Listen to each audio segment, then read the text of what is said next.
Angel fans, GM PM finally spoke on Friday, and what he shared felt like a whole bunch of nothing. So what do we do with that? What do Angel fans do with that? What do we do with that as Locked On Everydayers? Let's talk about it. We got some ideas. It's time to get Locked On with Mike and John, and this is Locked On Angels. You are Locked On Angels, your daily Los Angeles Angels podcast. Part of the Locked On Podcast Network, your team every day. Thanks for making Locked On Angels your first listen of the day. You can find us anywhere you get your podcast, including Apple Podcasts, Spotify, and SiriusXM by searching Locked On Angels. And if you'd like to give back to the Super Halo Bros for all the Super Halo content, here's some things that you can do. Leave us a rate and a review on Apple Podcasts. If you're watching on YouTube, hit that thumbs up button. And if you're not subscribed already, please subscribe and become a Locked On Everydayer. And whether you're watching or listening, come on over to YouTube, leave a comment. It's one of the best ways to get in touch with us, be a part of the conversation. And today's episode is brought to you by FanDuel. You can make every moment more with FanDuel. Right now, new customers like you can get $150 in bonus bets with any winning $5 moneyline bet. That's $150 if your team wins. Visit FanDuel.com/lockedon to get started. Thanks for being here for this episode of Locked On Angels, where it's your team every day. You've got the Frisch Brothers here with you, a.k.a. the Super Halo Bros. My name is John, and that's my brother Mike. And my name is Mike, and that's my brother John. Mike, somebody asked if we had the same dad in our YouTube comments. No. Yeah. No? A lot. Yes, we had the same dad. You know, Yep. I think it's because brothers actually look alike, and we got some similarities, but Right. wait till you see our other two brothers. They look nothing like us. Our oldest brother and the brother in between John and I are very, very similar. In fact, they sound the same. And then John and I kind of look like each other, but we sound like each other. If you saw our mom, then you would go, oh, they're totally brothers. I get it. Yeah, exactly. Hey, it's our second off season here at Locked On Angels, and we're so glad that you're here with us in the lukewarm stove season of the off season, right, Mike? Hey, on today's show, what went wrong with Trout and Ohtani? How did we end up with 6 years of nothing? And speaking of nothing, Mike, Perry Minasian gave a press conference that we're going to get into here in just a minute. And finally, what does the future of the Halos look like? Well, somebody put out some projections, and hey, it didn't look half bad. So we'll talk about that. But first, Mike, Perry held a presser, said about what we expected. You know, Mary Tyler Moore could take a nothing day and suddenly make it seem worthwhile, but Perry Minasian can't take saying nothing and turn it into anything. So there you go. Have you been holding on to that one for a while? Because that was so good. I just thought of it before we started, actually. That was so beautiful. And he's no Mary Tyler Moore, let me tell you I that did not much. know that line was coming, and that was so good. That wins the day for me. Yeah, GMPM held a presser on Friday, and he didn't really say much of substance, and reporters did press on him. So good on guys like Sam Blum and Jeff Fletcher, but he really didn't give detailed answers. Sam asked this question, Johnny: if ownership would still pay up to put a winning team on the field, and he got another canned answer. He was responded to this way, and Perry said, since day one, this is a group that wants to win financially. What ownership has committed over the years says that. You didn't really answer the question, right? Right. Perry also just, he didn't say anything about the team discussing declining Ohtani's offer, the chance to match the Dodgers offer. In fact, Perry said, I'm going to do my best Perry right here. Okay. I don't discuss negotiations. I've said that since day one when I arrived. Since day one, Mike, we've really enjoyed doing this show. Since day one, Mike, this is a group that wants to win. And since day one, they've proved that. So that should be today's episode. Since day one. Since day one, yeah. That was a little Gavin Newsom, governor of California, and Perry Minasian together. No, I didn't do enough. That's good. And speaking of Ohtani and this season, Perry said, he's one of the best players who has ever played for this organization. We understand that, but life goes on. Opla-dee, opla-da, life goes on. And we're going to take the rest of the offseason and work as hard as we can to put a really competitive team on the field. He's no Mary Tyler Moore, and he's no Paul McCartney either, Mike. There you go. When he was pressed on fan interest, Minasian said he understood the magnitude, but he just didn't comment. Yeah. Hey, he just didn't want to comment. Jeff Fletcher, actually, from the LC Register, he responded to a fan on Twitter who said he was tired of Perry's nothing comments. And this is what Jeff had to say. I get your frustration, but he's just doing what every other GM does. As much as we'd love details, it's hard to argue that it does the Angels any good to broadcast to other teams and agents things about their budget, their plans, their preferences, things like that. So, Mike, do you agree with Jeff there, or are you frustrated with Perry's nothing comments? What are your thoughts on that? I appreciate what Jeff had to say, and I think that he is somewhat right when it comes to broadcasting some things. But my first initial thought is, why are the Halos like this? Why are they the way that they are, right? Speaking in generalities, and they give Michael Scott right there, right? And they give nothing answers. There's nothing of substance that we can grab onto. And I think that as a communicator, as the GM, you should be able to give at least some nuggets as to what they're considering. Like, even if you just said, obviously starting pitching is where we need to really improve, and we want to get some bullpen pieces. We've already done that with Garcia and Simber. I mean, like, those are good answers that give the fans some sort of help to know, like, hey, what are you thinking, right? And I really think, and this is just my personal opinion, Johnny, but I really think that the reason why Perry gives nothing answers is because Perry has a boss in Artie that he knows really well and is choosing to paint him in a positive light. And I work for someone, Artie himself. I think that Perry's trying to paint him, Artie, in a positive light. Got it. Yes. And I worked for somebody years ago that was a hard person to work for. And I remember, like, publicly, you didn't want to throw him under the bus because you cared for him. He's your friend. But privately, it was really difficult. And so publicly, as you would talk, you would say things like, well, yeah, we're really working on that. Or, well, yeah, we're adjusting here. But that's just public speak of private, like, man, this is really hard. And I'm trying to navigate some things. And I think that that's what Perry is perhaps trying to communicate, is it's really hard to navigate behind the scenes. Yeah. It's really been difficult. And I also think that Perry's maybe a bit hesitant to say, we're running with the young guys. And I think he's going to say that. It might come out like around spring training when he says, we like the guys that we have. And I think that as we get closer, we're going to see that based off of the moves or non-moves that are made in this offseason. And I think the reality is that Perry can give answers and not necessarily give anything away. I think the problem is that as Angel fans listen to Perry and as Angel fans want information from the Angels, there's always been small amounts of communication. And when it's been communicated, when things have been shared, it's always kind of referenced in that quote unquote coach speak, right? Like backs against the wall, we're giving 110%. And that's what was refreshing about Ron Washington, is that he feels like he's a guy who's smart, wise, and just really speaks from the heart. And then having Barry Enright interviewed and Johnny Washington interviewed, it felt like maybe we're moving in a really good direction. And this presser on Friday felt like we took a couple of steps back. Did it not?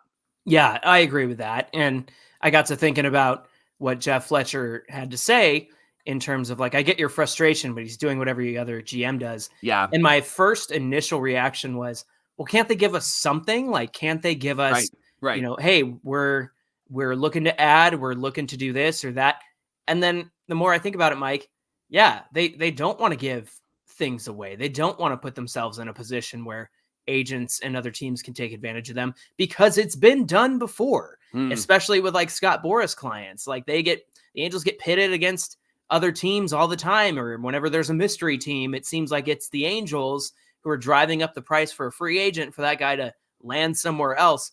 And I wonder if they've been, like, bitten in the butt enough times to where they're like, we're not giving anything away. Like, we'll go out there and do the work, but we're not giving anything away. So again, my gut reaction was to be like, can't they give us something? Yeah. But the more I thought about it, it was like, yeah, I think I understand why they operate the way that they do. The other side of the coin is somebody said, how come we hadn't heard from Perry about Ohtani? And you and I even brought this up on our Friday show before Perry spoke. And my response was, what's left to say at the end of the day? And I think this is what I knew that they would do if they had a press conference. I knew it would be, yeah, he's a great player, once in a lifetime since day one. Yeah. and all the boxes, right? Like, here's all the talking points. Yes. I said everything that I need to say, and then we can move on. Hopefully that's enough. The problem is it doesn't ever feel like it's enough, right? Yeah. And the truth is they've been doing this sort of coach speak since even before Perry Minasian got here. True. And they have just built this strange culture of this is what you're going to get with the Angels. And maybe you and I and other Angel fans should be used to this by now. And there was, about 75% of me that was like, I know what kind of press conference we're going to get, and it's going to be exactly this. At the other side of that, 25% of me is like, well, give me something. Like, I want to know something, right? I think that the tension for me, John, is that you've lost for 10 straight years. And when you weren't losing and you were winning, you can give me all the coach speak you want, because I see the product on the field and I see the health and the excitement. We haven't seen that in the last 10 years. So I honestly think, and I appreciate what you said, but I honestly think like it's on Perry to pivot. It's on Perry to give us a little bit more, because even in the time that Perry has been here, they haven't won. And you've been the GM and you've been putting this team together. And I get that you're building towards something. I'm going to give you all the credit in the world. You and I have been Perry, quote unquote, apologists, right? And I'm going to give you all the credit in the world. But the truth is that you're not winning anybody over with these type of press conferences. That's fair. Because you've been losing for the last 10 years. Yeah, so you've lost something. You've lost that privilege of coach speak. Yeah. When you've been losing for 10 years. I heard going back to the press conference, and even Ohtani's comment about like, hey, I saw how the stadium was filled with blue whenever we played the Dodgers, and that might have something to do with the fact that the Dodgers are really good and the Angels have been really bad. I don't think that that's true, Mike. I think that Dodger fans live in Orange County. They live in Los Angeles. It's not that hard to come from wherever you're coming from in Southern California and go to a game at Angels Stadium. Right. Mike, even when the Angels were good in the 2000s and the Dodgers were not as good, the stadium was still half and half, right? And so I don't think that makes any difference. I know Perry didn't comment on that, but he did, talk about Ohtani coming back to the Angels and about matching that offer. But again, he didn't say anything about it. It's a lot of money, and I'm sure that Perry understands, like, people were really interested to hear what the Angels' reasoning was. Yeah. We weren't going to get it. And when have we ever gotten it with this team? And I think that's where the frustration and the tension lies here. Maybe it'll be after he gets fired and then he writes a book and then he can throw the Angels under the bus like Joe Madden, right? Right. Hey, we appreciate you making Locked On Angels your first listen every single day. We're just getting started here on Locked On Angels. Coming up, what does the future of the Angels look like in terms of the lineup and the pitching rotation? Well, there was a projection put out there for 2027, and it got us kind of excited. So we're going to talk about that in a little bit. Also, what the heck happened with Ohtani and Trout being on the same team, and the narrative that the Angels couldn't win with those two? Well, we're going to talk about that coming right up. Johnny, did you see that 49er game on Sunday? Did I? And they were playing the Cardinals. They looked like the team that we have been hoping that they would be. And John and I, if you don't know and are new to Locked On Angels, we're 49er fans, and we just have been 49er fans for a long time. But we're excited about where they're at this season because we're rooting for a winning team, and we haven't had that for once in a really long time, right? And the reason why I bring it up is because FanDuel is the sponsor of this show, and they have a great partnership with the NFL. And they have a great betting partnership with the NFL. FanDuel is America's #1 sportsbook. And right now, new customers can get $150 in bonus bets with any winning $5 money line bet. So if you put $5 down on the money line with the Niners and the Cardinals, you would have won a whole lot of money. That's $150 if your team wins. And who couldn't use $150? What's that, like 1.5 gas tanks right now? There you go. Gosh, yeah, no kidding. Or you can just go to the store and buy yourself a big old meal for Christmas, right? So if you've been thinking about joining FanDuel, now's the best time to do it. App's really easy to use. They have all sorts of betting options like over-unders, player props, spreads, more than that. So check out their app. You can visit FanDuel.com/lockedon to check out all the details of FanDuel, and you can get involved this NFL season in a very, very important way. You can bet, you can win, $5 money line bet, $150 if your team wins. FanDuel is the official betting partner of the NFL. It's the Locked On Podcast Network, where it's your team every single day, and it's Locked On Angels, where we're here for you talking Angels baseball all through the offseason, Monday, Wednesday, Friday. Of course, we're doing some short form stuff on the days where we don't have full episodes. In fact, we got a good one coming up tomorrow that I think you're going to enjoy if you're a lifelong Angel fan like Mike and I.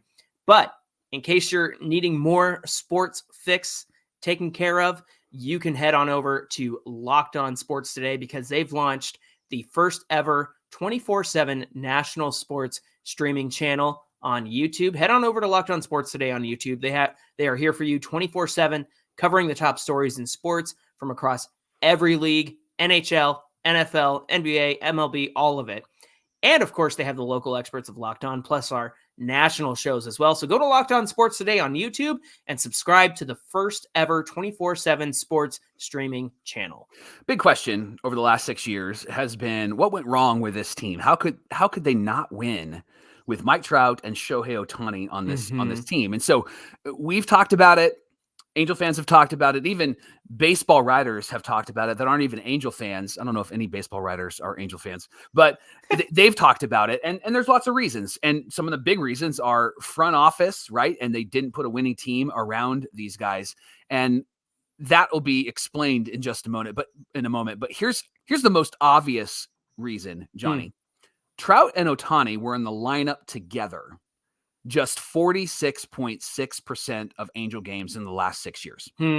Not even half of the games had Trout and Ohtani in the same lineup. It's not all on Trout. I know that he has been hurt, but Ohtani was hurt as well. In fact, the Angels were 194 and 211, a 480 winning percentage in those games. And again, you can see the effect of the front office not giving them a great team to play with and all of that stuff. The Angels were 207 and 258, a 445 winning percentage with one or neither of those guys in the lineup. And I want to get your thoughts. But to take it even further, Trout, Ohtani, and Rendon were only in the lineup together for 22% of games over the last 4 years. Listen to how small this sounds. The Angels were 58 and 62, 483 winning percentage in those games. That's not even a full season. Not even a full season, right? That's like August numbers, right? Now getting into the dog days of summer, right? And so the front office could have done so much more. And we know that. That's a big part of the narrative and providing for this team.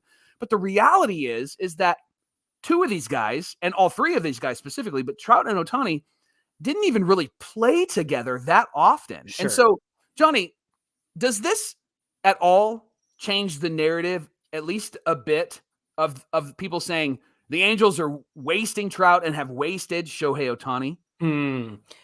Mike, I don't think that overall, when you zoom out, it changes that narrative. I think the truth is that, yes, the Angels had Trout and Ohtani on this team for 6 years. They had Rendon on this team with them for 4 of those 6 years. Yeah. And the fact is that it wasn't until the very last season, 2023, and the very last trade deadline in the beginning of August this past season, the Angels front office really tried to do something. Yeah. And so for me, the failure lies on the front office. The failure lies on the fact that you had those 3 generational superstars, Trout and Ohtani being the generational superstars, and Rendon coming off, a great run with the Nationals and winning the World Series before he came over here. The fact that they haven't played that many games together is a huge part of why this team hasn't gone anywhere. But you still need a supporting cast around it. Yeah. And every now and then we get glimpses of somebody who was going to be helpful to this lineup. You had your David Fletchers and your Jared Walshes and things like that. But it just was never enough. And that is an indictment on the farm system. The fact that Billy Epler and before him, Jerry Dipoto, didn't do anything to help this farm system, Mike. And the truth is the front office didn't bring in enough supporting cast to help these guys, even when they were healthy. You think about Jose Quintana and Ulysses Chassin in 2020. Those are bringing me back. Those are not the guys that are going to take you anywhere. I mean, Matt Harvey in 2019, Trevor Cahill is your opening day starter in 2019. Good grief. What are we doing here? And they even had Pujols for 3 of those seasons as well. And I know Pujols wasn't great toward the end of his run, but the fact is that he was still out there playing most of the season. This old dude is out there playing every game that he can get into. They've just made so many mistakes, Mike, and set themselves up for failure long before Trout signed the extension and long before Ohtani arrived here. We missed out on guys like CJ Cron, who were traded away and then went on to do pretty great things. Even G-Man Choi, Mike, with the Rays was phenomenal for them. And those could have been some good years over at first base for the Angels with G-Man Choi, but Pujols blocked that. So there's layers to this whole thing. And actually there's I do want to do like a video essay diving into this a bit more. But to go back to your original question of the fact that Ohtani, Trout, and Rendon didn't play together most of the time that they've been signed to the team, that's a huge part of this problem. And I think it does explain to the casual fan why it didn't happen, because everybody, again, is zoomed out to, 1,000 miles above the earth going, oh, look at these guys. They totally failed. They don't know what they're doing.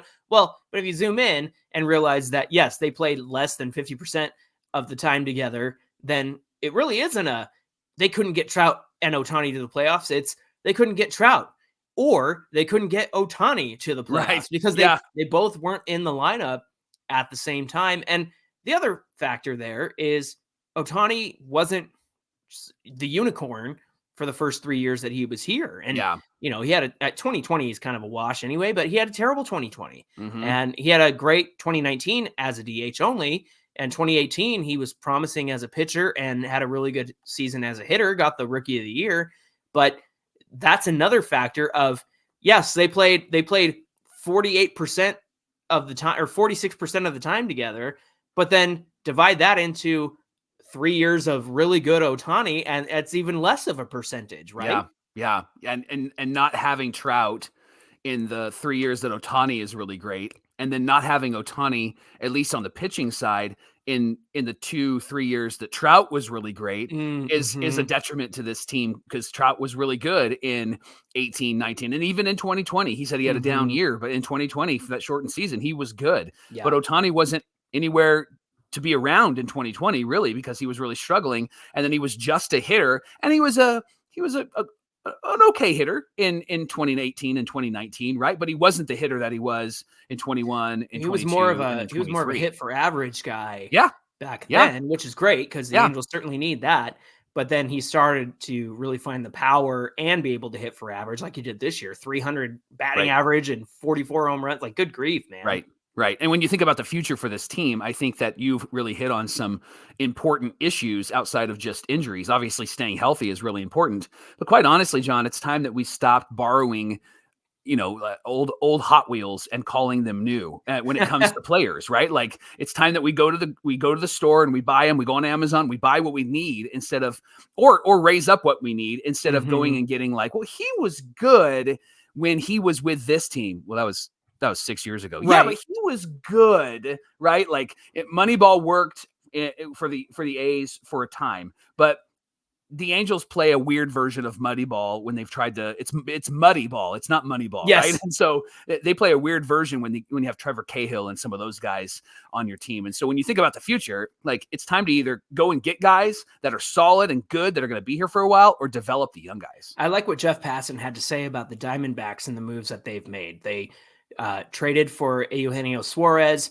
They signed Eduardo Rodriguez, and then they signed a guy that you wanted to sign in your GM episode, Mike. They brought back Lourdes Gurriel Jr. Yeah. And I loved that Passan said, this is what good teams do. They win, and then they add. Yep. And so the Diamondbacks had this weird cast of characters of, like, Evan Longoria, who's at the end of his career, but then they had Corbin Carroll. So they had this great cast of characters of veteran guys and young guys.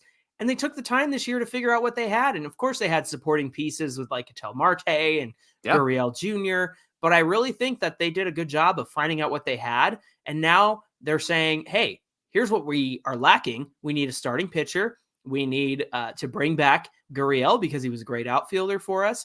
And then they have somebody over at third base to replace Longoria, who's got probably the best Gold Glove defense in Suarez. Maybe not a great hitter, but at the same time, he's been a great hitter. So all of that to say, I really think the Diamondbacks have done it well. And I think the Angels have an opportunity to do that next season.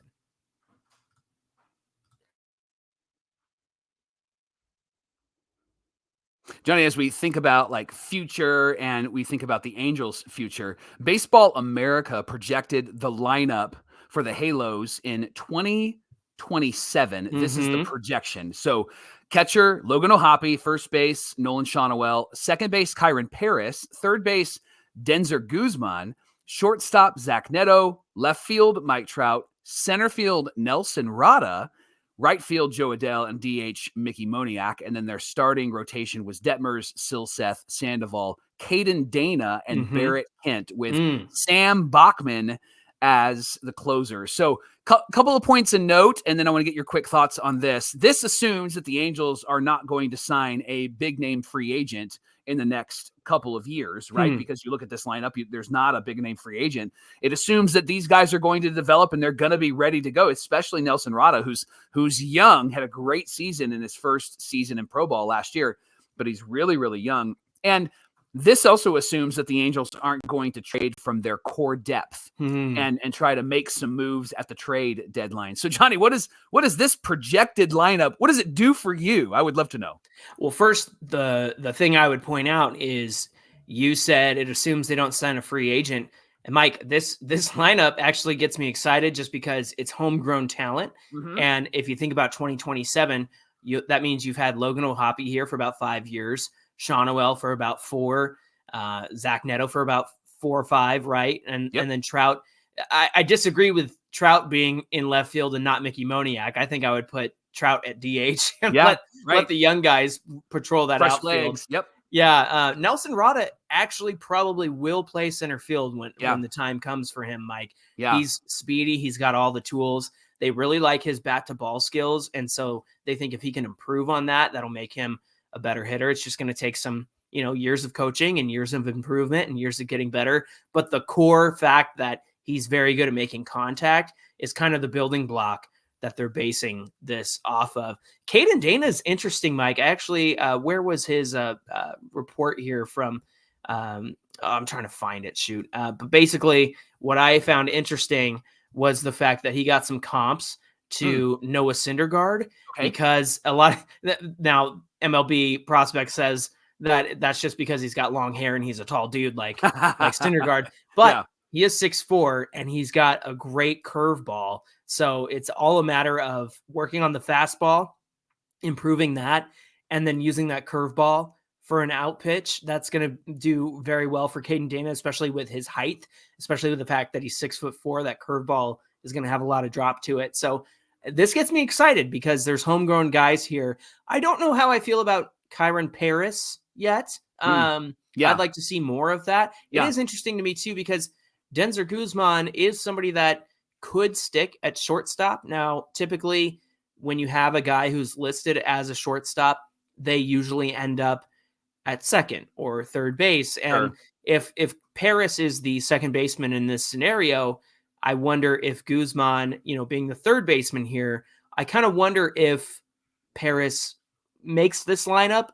It's TBD on Kyron Paris.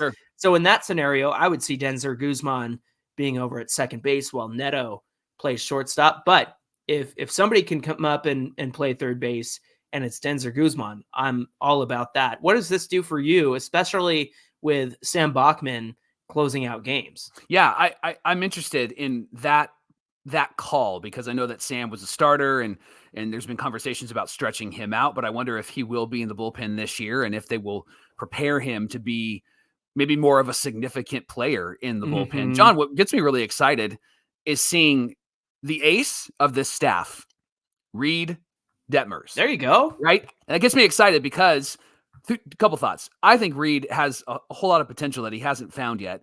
And after listening to the pitching coach and what he said about Detmers and what he thinks Detmers could be, I think Barry Enright's going to get a lot out of him. And I think that we're going to see a different Reed Detmers this year. And having him be the ace of this staff, I could see it because he has a lot of swing and miss potential. And I think he could be a Blake Snell type of pitcher, finishing the year with 14, 15, 16 wins, ERA in the 2s, like 2.5s or the 2.4s, and getting over 200 strikeouts a season. I could see Reed moving in that direction. And then I love that Chase Silseth is number 2 because I think Chase is a diamond in the rough for this Angels starting rotation. I noticed that Griffin Canning is not listed on here.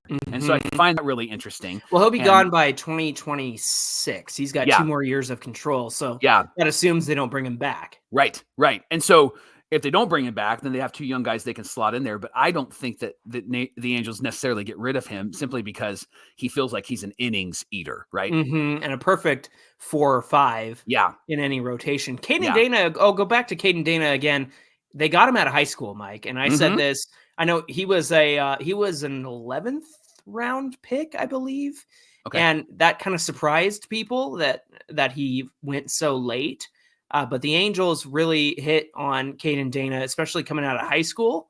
And I said this the other day, I hope that the Angels take their number 8 pick in 2024 and use that on, some sort of pitcher that is out of high school that can be a future ace that they can develop over the years, because they just need patience with these guys. And I really think that if they're patient with this projected lineup, I think that they could really get a lot out of these guys. And I know it's fun to see them come up. I know it's fun to see Sean Noel and Neto and those guys come up quickly. I'm kind of hoping for some patience from here on out. Let those guys cook. And if they need to cook in the majors, that's fine too. But again, I think it's really important to let, especially like those starting pitchers like Barrett Kent and Caden Dana, let them work it out in the minors and hold off and see what you got. I think that this could be a lot of fun to watch when the time comes. Hey, thanks for making Locked On Angels your first listen of the day. And remember that Locked On has launched the first ever national sports 24/7 streaming channel on YouTube. Locked On Sports Today is here for you 24/7, covering the top sports stories of the day with local experts of Locked On, plus our national shows covering every league. Go to Locked On Sports Today on YouTube and subscribe to the first ever national sports 24/7 streaming channel. Hey, give us a follow on Twitter at Locked On Angels and at Super Halo Bros on Twitter and Instagram. Whether you're watching or listening today, come on over to YouTube, find today's show, comment below the video. It really helps us out a lot, especially if you hit that thumbs up button. But getting to your comments really helps us out as well. And we do our best to get back to every comment that we can. Mike, what do we have on deck for Wednesday's show? Well, we got a great question on YouTube that we're going to talk through. Which Angels contracts have been the most worth it? We're going to share our thoughts, and then we're also going to share how worth it would be to give a pitcher a certain amount of years and money and to give a hitter a certain amount of years and money. So we're going to talk about all of that on Locked On Angels on Wednesday. Looking forward to that conversation. Don't forget, we'll have ourselves a quick hit episode. We had our first one last week. We'll have another one for you tomorrow as well. Until then, my name is John, and that's my brother Mike. And my name is Mike, and that's my brother John. Thanks for being here with us, and we'll see you back here for a full episode of Locked On Angels on Wednesday. A lot of questions about like if we lost listeners because Ohtani's gone. Subs are up, views are up, downloads are up. So thank you everydayers for being here.